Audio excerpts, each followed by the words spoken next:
Facebook marketing এর ক্ষেত্রে বা মেটা মার্কেটিং এর ক্ষেত্রে কনটেন্টটা যে কতটা গুরুত্বপূর্ণ বিষয় সেটা আসলে আমি আপনাকে দেখানোর চেষ্টা করব বা যে কোনো ক্যাম্পেইনের ক্ষেত্রে।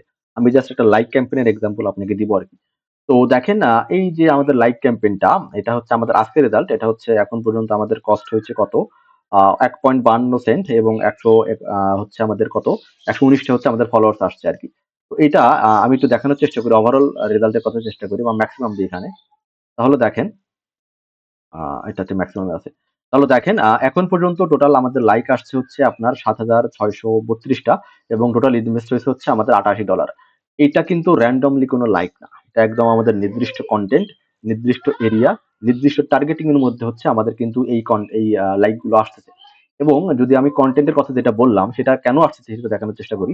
দেখেন আমাদের ৩ ধরনের ক্যাম্পেইন চলে বা ৩ ধরনের কনটেন্ট এখানে চলে, হ্যাঁ? দেখেন এই কনটেন্টের রেজাল্ট সবথেকে ভালো বাট সবগুলোরই কিন্তু এভারেজ ভালো আরকি। কোনটাই খারাপ না। বাট এই কনটেন্টের রেজাল্ট সবথেকে ভালো। এবং দেখেন আমি যদি একটু হুক রেটের কথা চেষ্টা করি যে আমাদের এই কনটেন্টের হুক রেটটা আসলে কত? দেখেন এই কনটেন্টের হুক রেট হচ্ছে আমাদের কত? ৩১% মানে যেকোনো ই-কমার্স বলেন বা সার্ভিস বলেন যেকোনো ক্ষেত্রে যদি ২৫, ২৬, ২৭ এরকম হয় তাহলে that's a very good hook rate for any content আরকি। বাট আমাদের এই কনটেন্টের হুক রেট হচ্ছে আপনার কত? ৩১ এবং এই কনটেন্টের হুকটা আমাদের ২৫ সেজন্য রেজাল্টটা অনেক খারাপ। বাট এই কনটেন্টের হুকটা হচ্ছে ৩৩ বাট এই কনটেন্টটার রেজাল্ট ভালো বাট হয়তো মেটা এটাকে বেশি ইনফ্লুয়েন্স করতেছে আরকি, হ্যাঁ? এটা মানুষ বেশি পছন্দ করতেছে। সো দ্যাটস ওয়াই এই কনটেন্টটা কিন্তু অনেক ভালো চলতেছে। এবং নট অনলি আমাদের হুক রেট, আমাদের যদি আপনার হোল্ড রেটের কথাও বলি, অডিয়েন্স আসলে কত পার্সেন্ট করে এখানে হোল্ড করছে দেখেন ৩০ সেকেন্ড করে এখানে হোল্ড করতেছে এবং মানুষ হচ্ছে ৩৩% করে এখানে ডিপ হোল্ড করতেছে। এবং আমাদের এই কনটেন্টের যেটা সিটিআর যেটা আছে সেটা কিন্তু আমাদের কি যে 5.89, হ্যাঁ? তো এটা অবশ্যই ক্যাম্পেইন ভেদে একটু বাড়ে কমে বাট যদি হুক রেটের কথা বলি এটা কিন্তু সব ক্যাম্পেইনের ক্ষেত্রে একই থাকে। আপনি সিটিআর যদি সেলস ক্যাম্পেইন রান করেন সেখানে একটু কম থাকবে বা যদি অ্যাওয়ারনেস ক্যাম্পেইন রান করেন সেখানে একটু বেশি বেশি থাকতে পারে। বাট আমি যেটা বললাম কনটেন্টের ক্ষেত্রে কনটেন্টটা আপনি একদম স্পেসিফিক ভাবে তৈরি করার চেষ্টা করেন, ভালো করার চেষ্টা করেন তাহলে অবশ্যই আপনার রেজাল্ট আসবে। এবং যদি আমি একটু দেখানোর চেষ্টা করি আমাদের টার্গেটিংটা। এটা হচ্ছে আমাদের একটা এডুকেশনাল ইনস্টিটিউশনের জন্য আমরা ক্যাম্পেইন গুলো লঞ্চ করছি এবং আমি একটু টার্গেটিং গুলো দেখানোর চেষ্টা করি আপনাকে। আমাদের টার্গেটিংটা আচ্ছা সেভ অডিয়েন্স এর মধ্যে আছে একটু দেখানোর চেষ্টা করি তাহলে।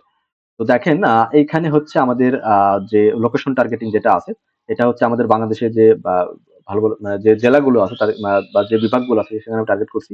এবং যেহেতু একটা এডুকেশনাল প্ল্যাটফর্ম তো সেখানে আমাদের দেখেন ইউনিভার্সিটি গোয়িং স্টুডেন্ট, তারপর হচ্ছে আপনার হাই গ্রাফিক্স স্টুডেন্ট আছে, জব হোল্ডার আছে, তারপর হচ্ছে টেস্ট পেপার দিছে এই ধরনের অডিয়েন্স আছে।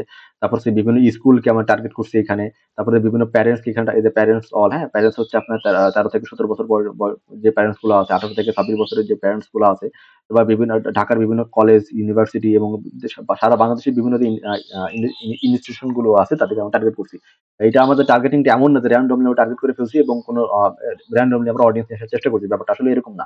তো এই ধরনের টার্গেটিং করে আপনি যদি ভালো কনটেন্ট মেক করে তারপর যদি ক্যাম্পেইন যখন আপনি চালাবেন তখন অবশ্যই কিন্তু আপনার রেজাল্ট কিন্তু ভালো আসবে এটার মতনই।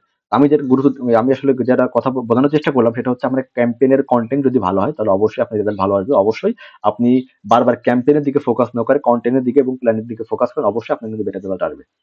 তো আজকের জন্য এই পর্যন্ত। যদি কোনো প্রশ্ন থাকে তাহলে অবশ্যই আমাকে WhatsApp এ নক করতে পারেন। আসসালামু আলাইকুম সবাইকে।